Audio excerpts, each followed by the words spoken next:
Nintendo has never claimed it's going to have DLSS. And just because they're using an NVIDIA chip, which they did previously on the current Switch, I believe, it doesn't mean it has DLSS. And even if it does, it could be as old as DLSS 2.0. It could be newer too. We just don't know. But they've pointed out that, it seems like so much of the conversation, so many of the people being like, oh, it's okay if it's not super powerful. DLSS will help, and it just needs to be good enough to run the games that people care about well. And like, I would say that there's at least some concern, at least in my opinion, that isn't going to be the case. That this thing isn't going to be powerful enough to run, hopefully at least their own games, which already have a pretty low bar for graphical fidelity.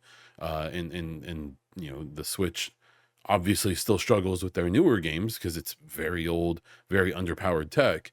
But I would say that there's even a possibility that some of their new and even recent games aren't going to run like super well on this console, but we'll have to wait and see. But there's all this assumption that like DLSS is the key. But then there's always the possibility they aren't going to use DLSS. Like Nintendo is notoriously kind of cheap. They don't do discounts. They, release hardware. They charge people for remakes of games that are, basically just ported over.